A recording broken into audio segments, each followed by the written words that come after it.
Sumalpok sa poste at bahay sa Caloocan ang isang truck na nooy nakahinto matapos daw sumabit ang side mirror nito sa kawad. Sabi ng driver ng truck, biglang bumulusok ang truck nang dagdagan sana niya ang kalso nito. Live mula sa Caloocan City, may unang balita si James Agustin. James? Susan, good morning. Hanggang sa mga oras na ito, hindi pa rin natatanggal yung truck na bumulusok sa gilid ng kalsada kagabi. Binangga nga nitong isang poste ng ilaw at bahagi ng isang bahay. Ganitong inabutan ng mga rescuers sa bahaging ito ng Camarin Road sa Barangay 178 Caloocan City. Ang 14-wheeler na may kargang mga semento bumulusok patungo sa gilid ng kalsada bandang 9:30 kagabi. Maswerteng walang nasugatan sa aksidente, pero nag-iwan ito ng pinsala sa ari-arian.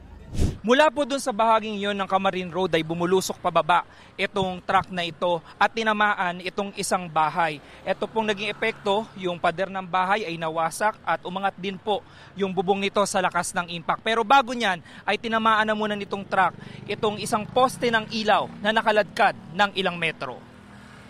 Kabilang sa nawasak ang kwarto ng bahay ng pamilya ni Mang Bernaldo. Nagko-computer daw noon ang kanyang bunsong anak na babae. Bigla na lang ako nakarinig ng sumabog at umusok ang buong bahay. Kaya napalabas ako bigla. Paglabas ko, ayan na po. Ang nangyari, parang natulala ako saglit. Laki ng pasasalamat ko. Thank you Lord dahil sa kami na nakatira dyan, walang nangyari. Although natruma ng konti yung bunso ko. Muntik din mahagip ng truck ang barangay force multiplier na si Marie Chris na nagmamando ng trapiko sa lugar. Hinatak lang daw siya ng isang tricycle driver kaya siya nakaligtas. Sabi nung tricycle driver, ate, halika tabi, yung truck bumababa na. Pero yung napapansin daw nila yung driver, gumaganon-ganon na. Ibig sabihin, pinapatabi nila yung mga tao siguro. Kasi sobrang dami ng tao dito kanina eh. Siguro kung hindi ako nahila, baka patay ako ngayon dyan eh. Baka nadala pa ako doon, nakaladkad pa ako ng truck. Galing ang truck sa North Sagaray, Bulacan at magde-deliver ng 6 na ran at 60 sako ng semento sa Tondo, Manila. Ayon sa truck driver, huminto sila sa Camarin Road matapos sumabit sa kawad ang kanilang side mirror. Nasugatan sa muka ang kanyang pahinante dahil sa mga bubog mula sa side mirror. Kinasuhan naman daw niya ang gulong ng truck pero nandadagdagan na niya ang kalso. Doon na nangyari ang aksidente. Pinatay ko makina tapos kinambyo ko. Para siya. Ang bala ko kasi dagdagan ko ng kalso.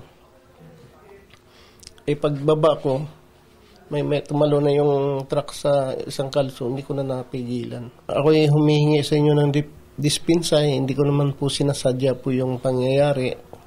Nakipag-areglo na ang kumpanya ng truck driver sa mga naapektuhan ng aksidente. Ayon sa mga taga-barangay, accident prone ng lugar. Lalo pat pababa ito kaya palagi sila nagpapaalala sa mga motorista. Naglagay na po sila ng tao dito ng barangay para mabantayan po yung mismong kalsada, yung mga dumadaan, tumatawid. Tapos po maglalagay sila ulit ng signage ng accident prone area.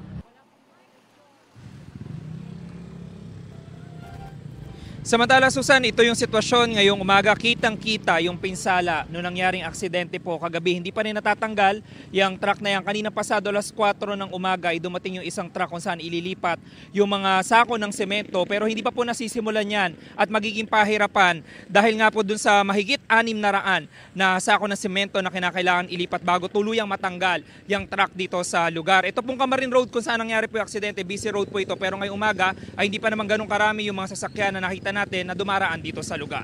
Yan ang unang balita mula rito sa Caloocan City. Ako po si James Agustin para sa GMA Integrated News. Gusto mo bang mauna sa mga balita?